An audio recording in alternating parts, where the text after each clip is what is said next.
Online learning zone में आप सभी का एक बार फिर से स्वागत है। आज की इस वीडियो में हम लोग डीएलएड सेकंड सेमेस्टर का पेपर इंग्लिश के बारे में डिस्कशन करेंगे।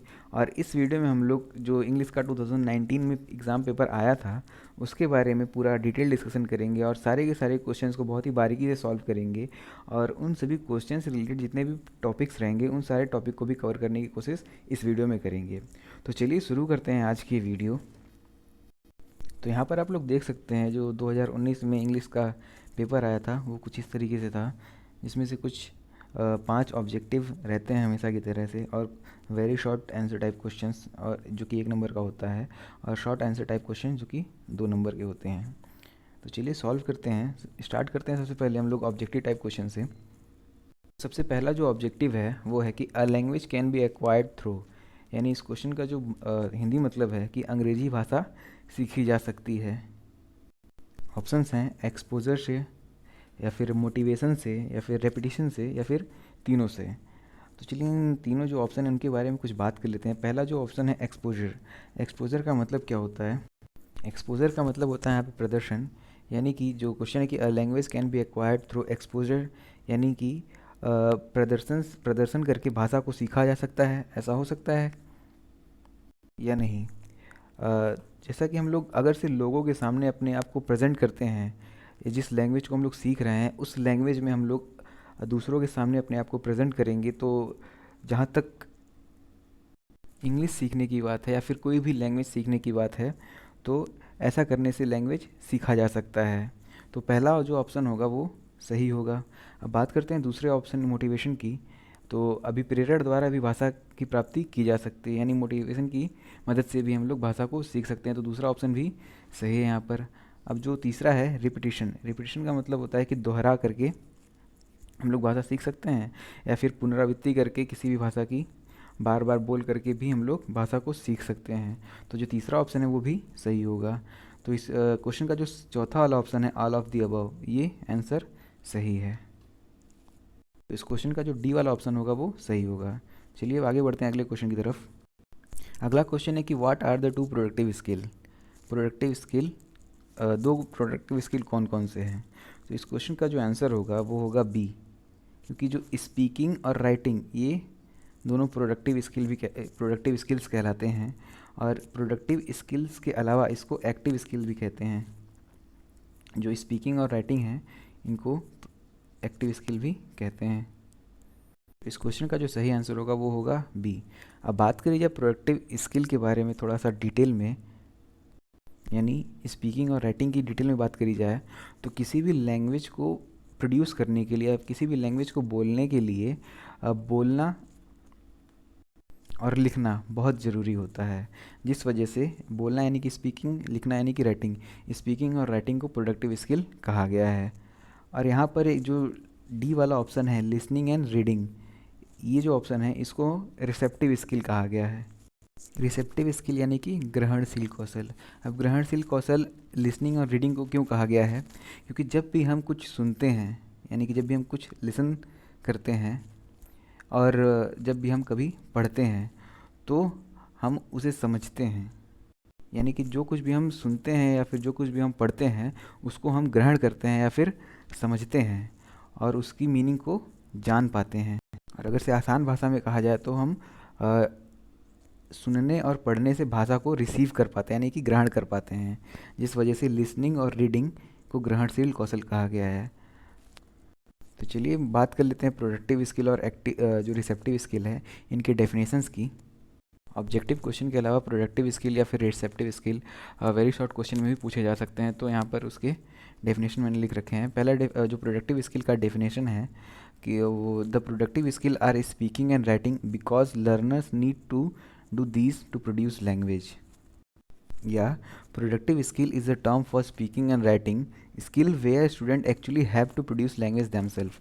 यानी इसका जो हिंदी मतलब होगा वो कि जो प्रोडक्टिव स्किल है वो बोलना और लिखना है, क्योंकि किसी भी लैंग्वेज को अ, सीखने के लिए या फिर प्रोड्यूस करने के लिए जो शिक्षार्थी होता है उसको ये करना आवश्यक होता है। और यही बात करी जाए रिसेप्टिव स्किल की। रिसेप्टिव स्किल यानी कि ग्रहणशील कौशल, तो जो डेफिनेशन है कि reading and listening are called receptive skill. Because when we listen and read something we receive the language, understand it and decode the meaning. यानी इसका जो मतलब होगा वो होगा कि जो रीडिंग यानी पढ़ना और सुनना रिसेप्टिव स्किल कहलाते हैं, ग्रहणशील स्किल कहलाते हैं, क्योंकि जब भी हम कोई चीज़ सुनते हैं या फिर पढ़ते हैं तो उसको समझते हैं, ये कह लीजिए कि उसको ग्रहण करते हैं और उसकी मीनिंग को डिकोड कर पाते हैं या फिर जान पाते हैं।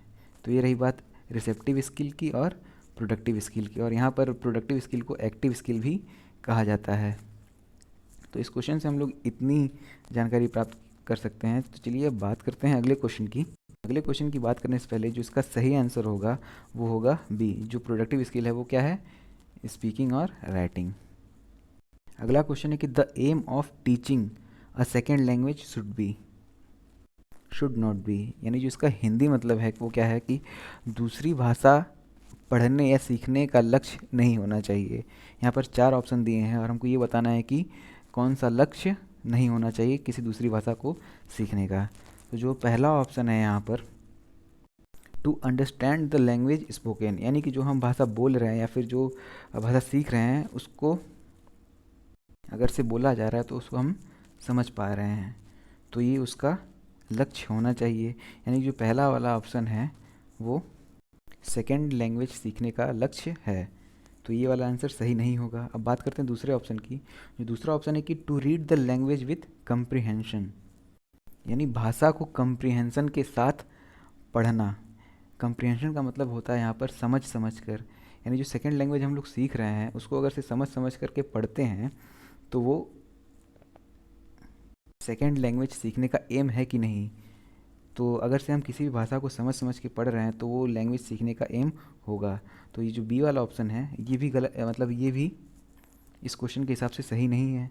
अब बात करते हैं तीसरे ऑप्शन की। तीसरा ऑप्शन है कि to forget the mother tongue, किसी दूसरे भाषा को सीखने के चक्कर में अपनी मातृभाषा भूल जाना, ये एम नहीं होना चाहिए किसी दूसरी लैंग्वेज को सीखने का। तो जो सी वाला ऑप्शन है वो इस क्वेश्चन के हिसाब से सही होगा। और चौथे ऑप्शन की बात कर ली जाए, to write the language correctly, यानी कि जो भाषा हम सीख रहे हैं उसको सही सही लिखेंगे तो वो भी सीखने का लक्ष्य होना चाहिए। तो ये वाला ऑप्शन भी एम है। जो एम नहीं होना चाहिए वो होगा सी, यानी कि अपनी मातृभाषा को किसी दूसरे लैंग्वेज के सीखने के चक्कर में भूलना नहीं चाहिए। अगला क्वेश्चन है कि which composition provide student for free thinking. इस क्वेश्चन के आंसर के बारे में बात करने से पहले हम लोग कंपोजिशन के बारे में बात कर लेते हैं कि कंपोजिशन क्या होता है। कंपोजिशन के अगर शाब्दिक अर्थ की बात करी जाए तो कंपोजिशन का शाब्दिक अर्थ होता है टू प्लेस या फिर टू अरेंज। किसी भी चीज़ को अरेंज करना या फिर व्यवस्थित करना ही क्या कहलाता है, कंपोजिशन। और अगर से इंग्लिश लैंग्वेज की बात करी जाए तो इंग्लिश के वर्ड को इस प्रकार से व्यवस्थित करना ताकि उसका कोई सेंस निकले, वो क्या कहलाएगा, कंपोजिशन कहलाएगा। और ये जो कंपोजिशन है वो बेसिकली 2 टाइप का होता है, पहला ओरल कंपोजिशन और जो दूसरा है वो रिटन कंपोजिशन। बात करी जाए ओरल कंपोजिशन की तो जो फॉर्मल कम्युनिकेशन होते हैं या फिर जो कॉलेज स्कूल वगैरह में लेक्चर्स होते हैं या फिर जो मीटिंग के टाइम स्पीच होती है वो सारे के सारे ओरल कंपोजिशन के अंतर्गत आते हैं। और बात करी जाए रिटन कंपोजिशन की तो कोई कंपोजिशन अगर रिटन फॉर्म में है तो उसको हम लोग रिटन कंपोजिशन कहते हैं, हिंदी में इसको लिखित संरचना कहते हैं। और जो ओरल कंपोजिशन है वो रिटन कंपोजिशन की नींव कहलाती है, यानी हम ये भी कह सकते हैं कि मौखिक संरचना लिखित संरचना की नींव रखती है। यानी कि जब तक हम ओरल कंपोजिशन नहीं करेंगे तब तक रिटन कंपोजिशन होना संभव नहीं है। अब बात करते हैं रिटन कंपोजिशन के टाइप्स की। तो सबसे पहला टाइप है कंट्रोल्ड कंपोजिशन, फिर दूसरा गाइडेड कंपोजिशन और तीसरा है फ्री कंपोजिशन। ये तीनों रिटन कंपोजिशन के प्रकार हैं या फिर टाइप कह सकते हैं। तो बात करिए कंट्रोल कंपोजिशन की, तो कंट्रोल कंपोजिशन ऐसी लिखित संरचना होती है जिसमें कुछ लिमिटेशंस होते हैं, कुछ बाउंडेशंस होते हैं। जैसे एग्जांपल के तौर पे यहाँ पर इमिटेटिंग का मतलब होता है किसी भी चीज़ को नकल करके लिखना, तो ये एक कंट्रोल कंपोजिशन का टाइप, ये एग्जांपल कह सकते हैं। और दूसरा है rewrite the text with given clues, यानी कुछ क्लूज़ दिए रहेंगे, उन क्लूज़ की मदद से कुछ टेक्स्ट लिखना, वो भी कंट्रोल्ड कंपोजिशन के अंतर्गत आता है। और कंबाइनिंग सेंटेंस कुछ टूटे फूटे सेंटेंसेस दिए रहेंगे, उनको कंबाइन करके एक सेंटेंस बनाना, वो भी कंट्रोल्ड कंपोजिशन के अंतर्गत आता है। कंप्लीटिंग सेंटेंस यानी कि जो खाली स्थान भरो हम लोग करते हैं, वो भी कंट्रोल्ड कंपोजिशन के अंतर्गत आता है।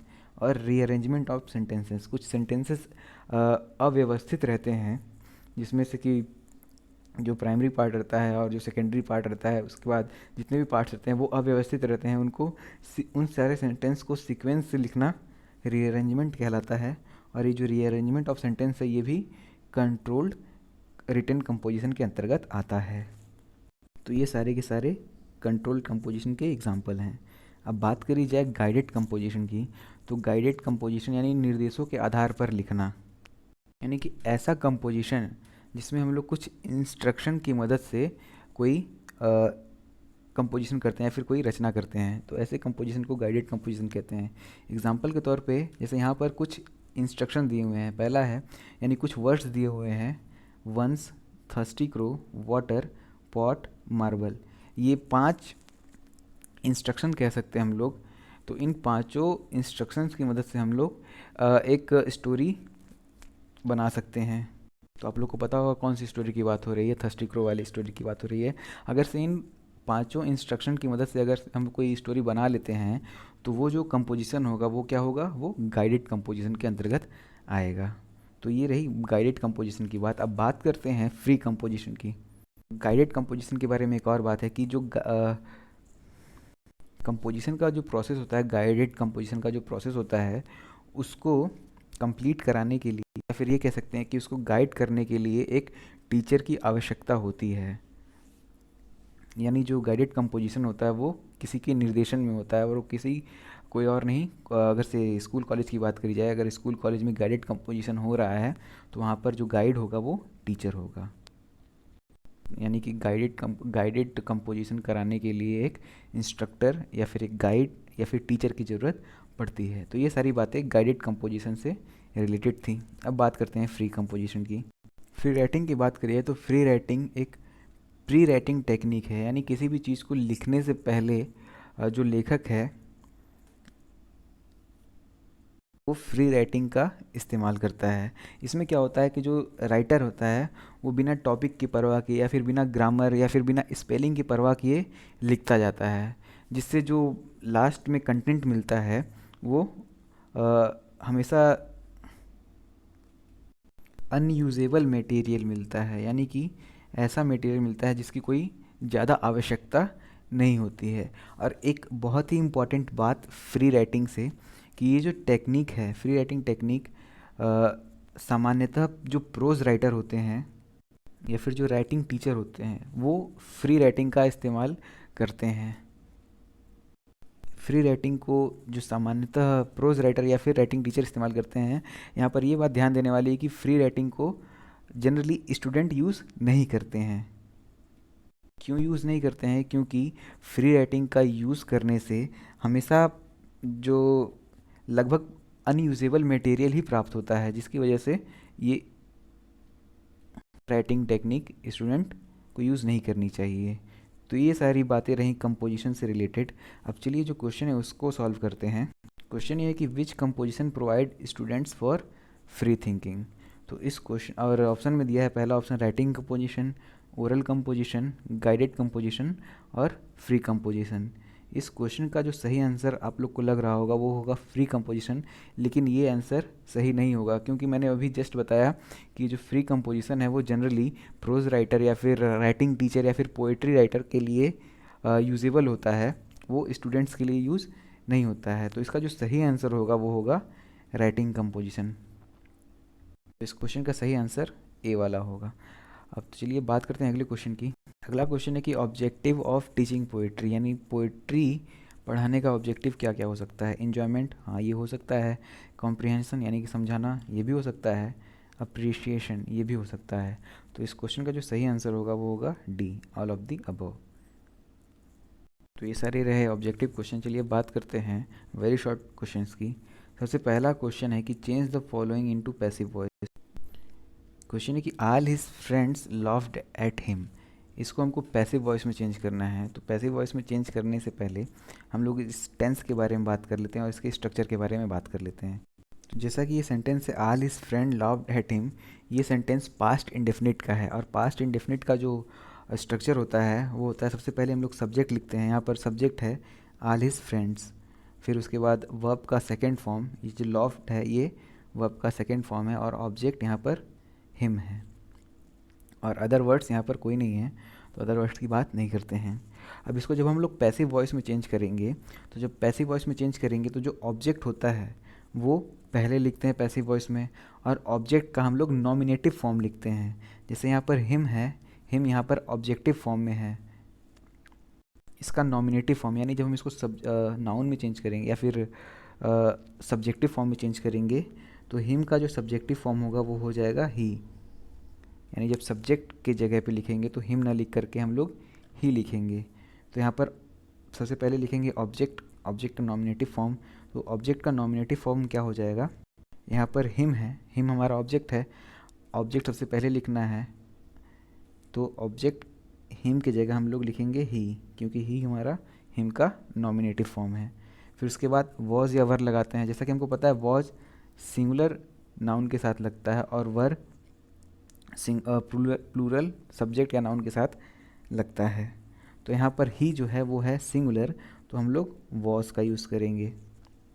फिर वर्ब का थर्ड फॉर्म, वर्ब हमारा लाफ है, लाफ का थर्ड फॉर्म होता है लॉफ्ट, यानी वर्ब में कोई चेंज नहीं आएगा। फिर अब यहाँ पर एक प्रीपोजिशन एट दिया है, अब एट का यूज़ हम लोग लॉफ्ट के साथ ही करेंगे, यानी ही वॉज लॉफ्ट एट। अभी इसके बाद बाई, फिर जो सब्जेक्ट है सब्जेक्ट का ऑब्जेक्टिव फॉर्म, तो यहाँ पर सब्जेक्ट नाउन नहीं है, सॉरी प्रोनाउन नहीं है, तो इसको हम लोग एज इट इज़ उतार देंगे। तो यहाँ पर हो जाएगा he was laughed eight by all his friends. तो इस क्वेश्चन का जो सही आंसर होगा वो होगा he was laughed eight by all his friends. तो इस तरीके से हम इस क्वेश्चन को सॉल्व कर सकते हैं।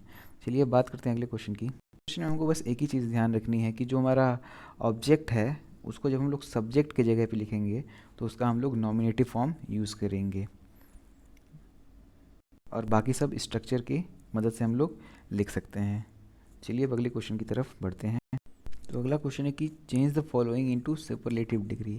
यहाँ पर कंपैरेटिव डिग्री का एक सेंटेंस दे रखा है, उसको हमको सुपरलेटिव में चेंज करना है।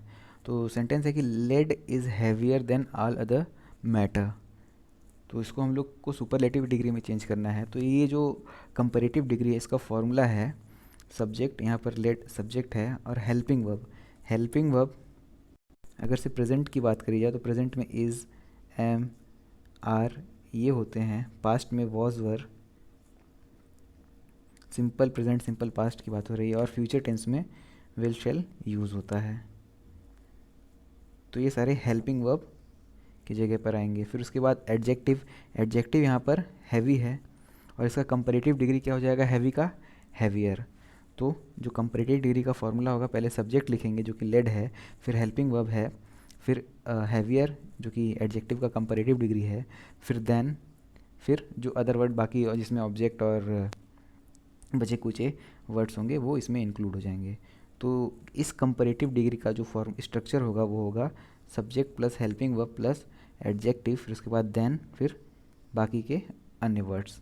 तो ये है सुपरलेटिव डिग्री में चेंज करना है। तो सुपरलेटिव डिग्री का फॉर्मूला क्या होगा, सबसे पहले हम लोग सब्जेक्ट लिखेंगे, सब्जेक्ट के बाद हेल्पिंग वर्ब, अब हेल्पिंग वर्ब के बाद द का यूज़ करेंगे, फिर उसके बाद एडजेक्टिव लिखेंगे, एडजेक्टिव का हम लोग सुपरलेटिव फॉर्म लिखेंगे। जैसे यहाँ पर हैवी है तो हैवी का सुपरलेटिव फॉर्म होता है हैवीएस्ट, तो यहाँ पर एडजेक्टिव की जगह पे एडजेक्टिव का सुपरलेटिव फॉर्म लिखेंगे, फिर उसके बाद जो बचे कुछ वर्ड्स रहेंगे उसको हम लोग लिख देंगे।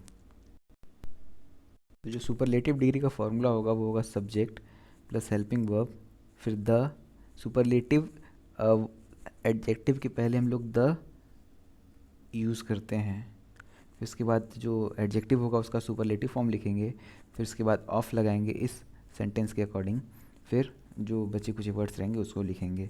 तो इस जो ये सेंटेंस है इसको सुपरलेटिव डिग्री में इस तरीके से चेंज करेंगे हम लोग, होगा लेड इज़, फिर द यूज़ करेंगे, लेड इज़ द हैवीएस्ट,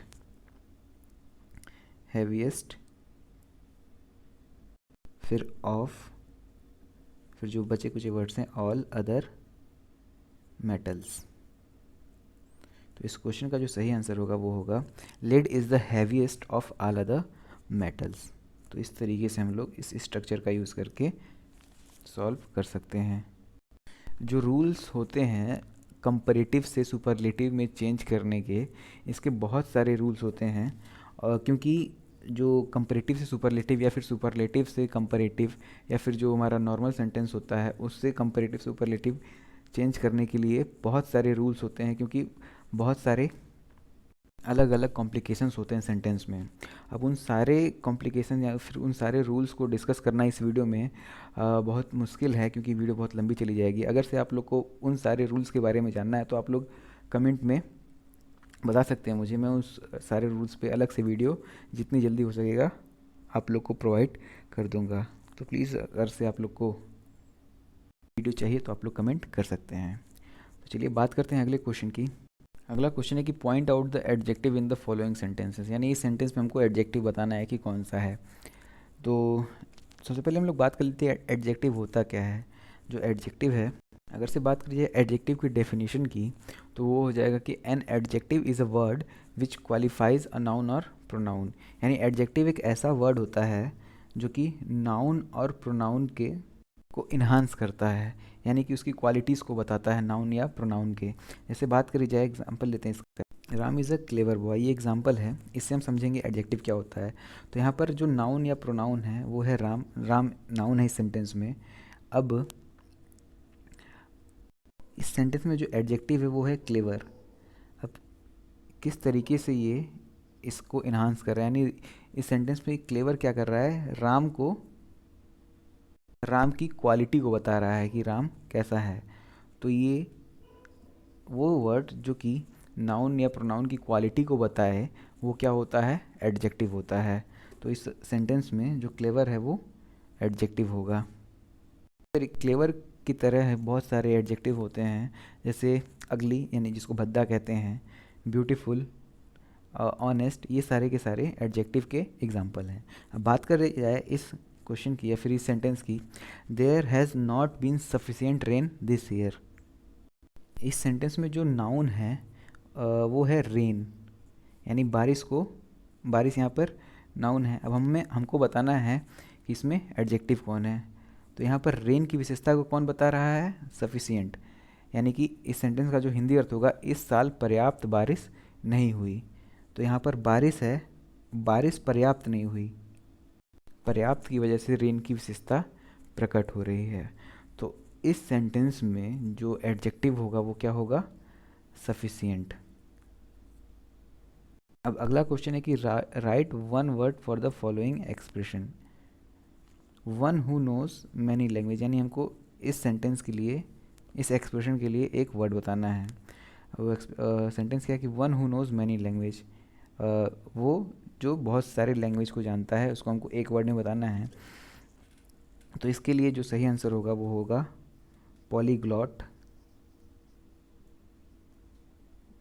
या फिर इसके अलावा पॉलीलिंगुअल भी हो सकता है या मल्टीलिंगुअल भी हो सकता है। तो one who nose many language, उसके लिए हम लोग 3 ऐसे वर्ड्स बता सकते हैं जो कि एक शब्द का हो। पहला पॉलीग्लॉट है, पॉलीलिंगुअल है, और तीसरा मल्टीलिंगुअल। अगला है क्वेश्चन है कि कंप्लीट द फॉलोइंग सेंटेंस। हमको यहाँ पर ये जो खाली जगह उसको भरना है। आई विल सी यू, अब यहाँ पर हमको कौन सा प्रीपोजिशन सुटेबल है वो बताना है। तो टाइम के साथ हम बेसिकली एट का यूज़ करते हैं। अगर से कोई फिक्स टाइम है तो उसके लिए हम लोग एट का यूज़ करेंगे। इसके अलावा जैसे इस क्वेश्चन में जो इस क्वेश्चन का सही आंसर होगा वो होगा I will see you at 4:14 PM। तो यहाँ पर हम लोग ऐड भरेंगे। अब ऐड का यूज़ टाइम के साथ साथ, जैसे एट सनराइज़ के लिए भी, सनराइज़ के लिए भी हम लोग ऐड का यूज़ करते हैं, नाइट के लिए भी यूज़ करते हैं। जैसे एग्जांपल के तौर पे I will go to bed at night, तो वहाँ पर भी हम लोग एट का यूज़ कर सकते हैं। तो यानी डेफिनेट टाइम को रिप्रेजेंट करने के लिए हम लोग एट प्रीपोजिशन का यूज़ करते हैं। अगला क्वेश्चन है कि change the following into past perfect tense. यहाँ पर एक सेंटेंस दिया है, उसको हमको पास्ट परफेक्ट टेंस में चेंज करना है।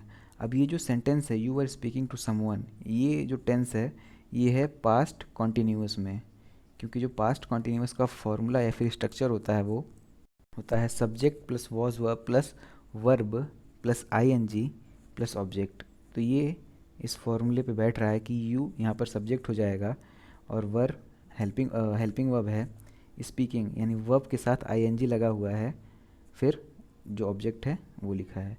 तो ये जो सेंटेंस है वो पास्ट कॉन्टिन्यूस है। अब हमको इसको पास्ट परफेक्ट में चेंज करना है। तो पास्ट परफेक्ट का जो फॉर्मूला होता है वो होता है subject plus had plus verb का थर्ड फॉर्म यूज़ करते हैं पास्ट परफेक्ट में, plus object plus other word. तो इस स्ट्रक्चर के अकॉर्डिंग इसको अगर से हम लोग पास्ट परफेक्ट में चेंज करेंगे, सबसे पहले लिखेंगे हम लोग सब्जेक्ट है यू, तो यहाँ पर यू लिखेंगे सबसे पहले। फिर उसके बाद हैड, हेल्पिंग वर्ब यहाँ पर वॉज वर्ब लग रहा था पास्ट कॉन्टिन्यूस में, लेकिन पास्ट परफेक्ट में हैड यूज़ करेंगे। तो यू हैड, फिर वर्ब का थर्ड फॉर्म, तो यहाँ पर स्पीक है, स्पीक का थर्ड फॉर्म क्या हो जाएगा, स्पोकन। स्पीक फर्स्ट फॉर्म होता है, spoke second form, spoken third form होता है। तो यू हैड स्पोकन, फिर उसके बाद जो बचे कुछ वर्ड हैं टू समवन। तो यही क्या हो जाएगा इस क्वेश्चन का सही आंसर। इस तरीके से हम इस सेंटेंस को पास्ट परफेक्ट में चेंज कर सकते हैं इस स्ट्रक्चर का यूज़ करके। चलिए अब आगे बढ़ते हैं। Change the following into interrogative sentence. इसको हमको इंट्रोगेटिव सेंटेंस में चेंज करना है और ये अफर्मेटिव सेंटेंस में है। तो ये जो सेंटेंस है उसका मैंने अफर्मेटिव फॉर्म का स्ट्रक्चर लिख रखा है यहाँ पर। सबसे पहले सब्जेक्ट आता है और ये जो सेंटेंस है ये है फ्यूचर टेंस। तो फ्यूचर टेंस का जो फ्यूचर इंडेफिनिट टेंस का स्ट्रक्चर होता है वो होता है subject plus will plus never, अगर नेवर की जगह नॉट भी होगा तो हम लोग यूज़ कर सकते हैं। Subject plus will plus never, ये अफर्मेटिव या नेगेटिव दोनों के लिए फॉर्मूला सुटेबल होगा। फिर वर्ब का फर्स्ट फॉर्म, फॉरगेट वर्ब का फर्स्ट फॉर्म है, फिर ऑब्जेक्ट, फिर अदर वर्ड। अब इसको जब हम लोग इंट्रोगेटिव में चेंज करेंगे तो सबसे पहले जो हेल्पिंग वर्ब होगा विल वो लिखेंगे, फिर उसके बाद सब्जेक्ट, फिर उसके बाद जो नेगेटिव वर्ड है नॉट या फिर नेवर उसको लिखेंगे, फिर वर्ब का फर्स्ट फॉर्म, फिर ऑब्जेक्ट, फिर अदर वर्ड। तो इस क्वेश्चन का जो सही आंसर होगा वो होगा विल, फिर सब्जेक्ट है यहाँ पर ही, तो विल ही नेवर, फिर वर्ब का फर्स्ट फॉर्म फॉरगेट वो लिखेंगे, will he never forget my kindness. तो इस तरीके से, और लास्ट में क्वेश्चन मार्क। तो इस तरीके से हम लोग इसको इंट्रोगेटिव में चेंज कर सकते हैं। यही इसका सही आंसर है। अब अगला क्वेश्चन है कि करेक्ट द फॉलोइंग सेंटेंस में सबसे पहला क्वेश्चन है कि we discussed about the matter yesterday. अब इसमें जो गलती क्या है वो है अबाउट। क्यों? क्योंकि जो अबाउट का अर्थ होता है, अबाउट का अगर से इंग्लिश में अर्थ देखा जाए तो होता है टॉक्ड अबाउट, सॉरी यहाँ पर जो डिस्कस्ड है, डिस्कस का जो अर्थ होता है, यहाँ पर जो गलती है वो अबाउट है, यानी कि इस सेंटेंस में अबाउट नहीं होना चाहिए। क्यों नहीं होना चाहिए? क्योंकि जो वर्ड यहाँ पर डिस्कस्ड है, डिस्कस्ड का अगर से अर्थ निकाला जाए तो वो होता है टॉक अबाउट। तो डिस्कस्ड में पहले से ही अबाउट मौजूद रहता है, जिसकी वजह से हम लोग डिस्कस के साथ अबाउट का यूज़ नहीं करते हैं। तो जब हम लोग इस सेंटेंस को करेक्ट करेंगे तो करेक्ट सेंटेंस हमारा हो जाएगा कि we discussed the matter yesterday. About को हमने हटा दिया क्योंकि डिस्कस के साथ हम लोग अबाउट का यूज़ नहीं करते हैं। तो पहले वाले का आंसर हो जाएगा ये। अब बात करते हैं दूसरे वाले की। John is tired in doing this work. एक बात हमेशा याद रखेंगे कि टायर्ड के साथ इन का यूज़ नहीं करते हैं, टायर्ड के साथ हमेशा ऑफ का यूज़ करते हैं। तो इस क्वेश्चन का जो सही आंसर होगा, टायर्ड के साथ ऑफ का यूज़ करते हैं, इन का यूज़ नहीं करते हैं। सही आंसर इस क्वेश्चन का हो जाएगा कि John is tired of doing this work. John is tired of doing this work. इस तरीके से हम इसको भी सॉल्व कर सकते हैं। अच्छा, टायर्ड के साथ ऑफ का यूज़ करते हैं और डिस्कस के साथ अबाउट का यूज़ नहीं करते हैं। इसी तरीके से कुछ ऐसे वर्ड होते हैं जिनके साथ कुछ फिक्स्ड प्रीपोजिशन यूज़ होते हैं। जैसे यहाँ पे मैंने कुछ वर्ड लिख रखे हैं, जैसे केयर के साथ हमेशा फॉर का यूज़ होता है, अगर से केयर के साथ कोई और प्रीपोजिशन यूज़ होगा तो वो गलत हो जाएगा, जैसे केयर ऑफ, तो वो गलत हो जाएगा। उसी तरीके से अप्लाई के साथ फॉर का यूज़ होता है, अप्रूव के साथ ऑफ का यूज़ होता है। तो इन सब प्रीपोजिशन से भी रिलेटेड क्वेश्चंस आ सकते हैं, उसको हम लोग भी करेक्ट कर सकते हैं। अब चलिए बात करते हैं अगले क्वेश्चन की। अगला क्वेश्चन है कि define adjective with example. Adjective का डेफिनेशन मैंने अभी जस्ट बताया कि एडजेक्टिव का जो डेफिनेशन होता है कि an adjective is a word which qualifies the qualities of noun और प्रोनाउन। यानी एडजेक्टिव ऐसे वर्ड्स होते हैं जो कि नाउन और प्रोनाउन की विशेषता या फिर नाउन और प्रोनाउन की क्वालिटीज़ के बारे में बताते हैं। अब उसके एग्जांपल की बात कर लेते हैं। तो पहला एग्जांपल हम लोग लेते हैं, एग्जांपल हो जाएगा ऑनेस्ट। ऑनेस्ट एडजेक्टिव है, अगर से इसको सेंटेंस में कन्वर्ट करना हो तो राम या फिर Rahul is an honest man, तो जहाँ पर ऑनेस्ट एडजेक्टिव होगा। क्लेवर, क्लेवर जैसे Rahul is a clever boy, तो उसमें क्लेवर एडजेक्टिव होगा। फिर हैंडसम की बात करी जाए, Sarvesh is a handsome guy, तो यहाँ पर सर्वेश की विशेषता कौन बता रहा है, हैंडसम, तो हैंडसम क्या हो जाएगा यहाँ पर, एडजेक्टिव। अगला क्वेश्चन है कि complete the spelling of the following words. अब स्पेलिंग कंप्लीट करनी है, तो जो पहला बहुत ही आसान है, ये पहला होगा बिलीव और जो दूसरा होगा वो होगा स्ट्राइक। बिलीव की जो स्पेलिंग होती है वो होगी बी ई, यानी यहाँ पर पहला वाला होगा ई, फिर एल दिया है, फिर आई, फिर ई, फिर वी ई दिया है। तो इस तरीके से हम लोग पहला वाला करेक्ट कर सकते हैं। फिर जो दूसरा है वो है स्ट्राइक, यानी एस, फिर जो खाली जगह है वहाँ पर टी भरेंगे, फिर आर है, फिर आई, फिर के, फिर ई। तो स्ट्राइक की स्पेलिंग ये होती है। तो जो खाली जगह है वहाँ पर टी, आई और ई भरेंगे। तो इस तरीके से हम लोग इसको भी हल कर सकते हैं। आगे चलिए बात करते हैं। तो यहाँ पर आप लोग देख सकते हैं इनविटेशन के लिए मैंने एक फॉर्मेट लिख रखा है, जिसमें से सबसे पहले हम लोग अपना फ्रेंड का नाम लिखेंगे, फिर उसका एड्रेस, फिर जो कंटेंट हमको लिखना रहेगा वो लिखेंगे, फिर लास्ट में डेट और अपने बारे में कुछ लिख देंगे। तो इस फॉर्मेट की मदद से हम लोग लेटर लिख सकते हैं। अगला क्वेश्चन है कि हमको change the following into indirect speech. दो डायरेक्ट स्पीच दिए उसको हमको इनडायरेक्ट में चेंज करना है। सबसे पहले है कि he said I am hungry, पहले वाले को सॉल्व करते हैं हम लोग। He said I am hungry, इसको सॉल्व करने के लिए थोड़ा सा नरेशन के बारे में बात कर लेते हैं। तो स्पीच में दो पार्ट होते हैं, पहला रिपोर्टिंग पार्ट और दूसरा होता है रिपोर्टेड पार्ट। यहाँ पर ही सेड रिपोर्टिंग पार्ट है और I am hungry reported part है। जब रिपोर्टिंग पार्ट पास्ट टेंस में हो, यहाँ पर सेड दिया है तो रिपोर्टिंग पार्ट हमारा पास्ट टेंस में है, तो रिपोर्टेड पार्ट का टेंस चेंज हो जाता है। तो यहाँ पर सिंपल पास्ट है रिपोर्टेड पार्ट, जब हम इसको इनडायरेक्ट में चेंज करेंगे तो सिंपल पास्ट से सिंपल प्रेजेंट से सिंपल पास्ट में चेंज हो जाएगा। तो यहाँ पर पास्ट जो हमारा रिपोर्टिंग पार्ट है वो पास्ट में रहेगा तभी चेंज होगा, अगर सिर्फ प्रेजेंट में है या फिर फ्यूचर में है तो हम लोग रिपोर्टेड पार्ट के टेंस को चेंज नहीं करेंगे। तो चलिए चेंज करते हैं। सबसे पहले ही सेड, पहला पार्ट हम लोगों ने लिख दिया ही सेड, फिर जब हम लोग कॉमा और इन्वर्टेड कॉमा हटाते हैं तो दैट लिखते हैं, ही सेड दैट। उसके बाद यहाँ पर आई एम हंग्री, इस प्रोनाउन को चेंज करेंगे। ये प्रोनाउन जो है वो है फर्स्ट पर्सन का प्रोनाउन, तो ये प्रोनाउन ही के अनुसार चेंज होगा। तो आई की जगह हम लोग ही लिख देंगे, ही सेड दैट ही। अब यहाँ पर एम है, जैसा कि मैंने बताया सिंपल प्रेजेंट में है तो ये सिंपल पास्ट में चेंज हो जाएगा, तो एम की जगह वॉज, फिर हंग्री। तो इस तरीके से हम लोग इसको चेंज कर सकते हैं। फिर उसी तरीके से दूसरा है Raju said Ramesh has been eating food. तो सबसे पहले यहाँ पर राजू सैड, फिर एक कॉमा इनवर्टेड कॉमा हटाकर दैट लिखते हैं। फिर उसके बाद यहाँ पर प्रोनाउन है नहीं तो प्रोनाउन चेंज करने की कोई दिक्कत नहीं होगी, हम लोग नाउन को एज इट इज़ उतार देंगे। तो यहाँ पर रमेश, राजू सैड दैट रमेश।